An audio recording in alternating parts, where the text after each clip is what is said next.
Hey, what's up guys? Welcome back to my channel Binoy the Wonder. Hope you guys are all doing great and using the precautionary measures while going out. So in this video I would like to share my ownership experience of Royal Enfield. I had owned a Royal Enfield Thunderbird in the year 2014. Like every man, it was my dream to buy a cruiser, and Harley Davidsons are out of my budget, so Royal Enfield is the only brand in India where a person can own a cruiser. So I was very much mad about the brand and was very excited of buying a Royal Enfield, that too a Thunderbird. And those were the days when the Royal Enfield sales were picking up, and I was very impressed with the design of the Royal Enfield Thunderbird. The headlight and the tank design I was in love with, and the best thing I like about the bike is the seating posture. So without any second thought, I have gone to a Royal Enfield showroom near my home and I have booked the Royal Enfield Thunderbird. And it took almost 1.5 months to get my bike, but I was very much impressed because I got the newer version of the bike, the marine blue color. So it was 24th of May 2014 I got my bike, and I was very desperate to get on the bike and just ride. It was in the evening when I got the bike delivered, and I didn't got an opportunity to drive a lot. I just came home back, but I can't sleep the whole night. I was just thinking of the bike. I just woke up early in the morning by 5 o'clock, took the bike out and gone for a ride. And I was in Hyderabad and gone to Hussain Sagar Lake. The road was all empty and I enjoyed the ride. So that was a great feeling. I can't express it to you.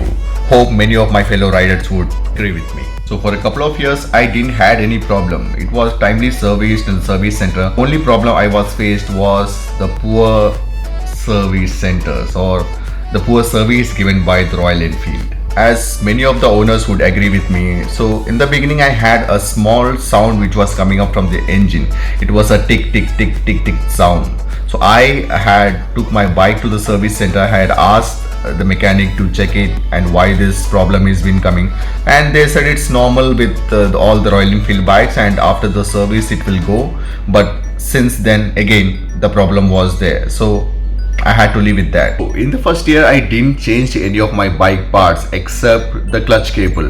Why? Because in the middle of the road it just went off and I was just searching for a clutch cable, and you won't get the clutch cable of Royal Enfield apart from the service center. At those days it was only available on the only Royal Enfield authorized dealers or the stores. After my free services are done with the Royal Enfield showroom, I have took my bike to the local mechanics because they know the engine better than any of the Royal Enfield authorized service center showroom mechanics. And those local mechanics suggested me to use synthetic oil. That's best for the engine, and the performance was boosted. It was just smooth. It was not like before. I enjoyed couple of long rides with my Royal Enfield. I was very much impressed. It's a cruiser machine, so it's not like you have gone to a race and rev it up. So after 90 you will feel the vibrations in the handlebar. At the time of purchase I was not bothered to know about the specifications like what's the bhp and all. I was just mad about owning a Royal Enfield Thunderbird 350.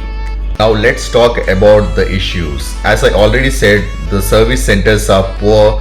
The people or the mechanics won't address your queries properly. So it's better to go find a good local mechanic and do your servicing over there. The second problem which I was facing was the clutch cable. I had to change 7 times the clutch cable, and believe me, it was not always on the long rides. I was mostly riding in the cities, and all of a sudden in the middle of the road the clutch cable just get disordered, and I have to find a local Royal Enfield store to get it fixed. So after that I have kept a spare clutch cable always with me. The real issues comes when you complete 3 years of ownership of your bike. So after 3 years you have to change your chain sprocket, the clutch pads. The disc pad is the thing, it's about the usage. If you drive or use your brakes very frequently, you have to change your disc pads. I have been that person who doesn't want your bike to get modified a lot, so I haven't changed my silencer till 3 years. After 3 years I have to change my silencer because just got cracked.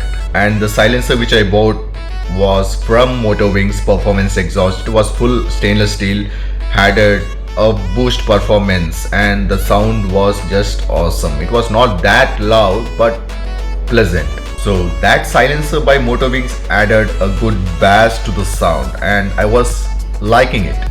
So in the middle I had also taken a couple of times my bike to the service center. Why? Because sometimes the mechanic was not available, and so I took my bike to the Royal Enfield service centers, and always they just don't solve the problem. Only the solution that they give is to change a part, any spare part. So after 4 years I had a problem with my bike. Like, the rear disc was getting locked, the wheel was completely getting locked, and the bike won't move. And you know how heavy is the Royal Enfield Thunderbird. So after managing doing some jugaad, I took my bike to the service center, the Royal Enfield authorized service center, and they were unable to solve the issue. The only thing that they say is change the complete assembly of the disc and the problem will be solved, and that costed a lot and I was not happy. So I said I won't be able to pay that. So again they did some jugaad and mentioned it in bill. The problem is solved.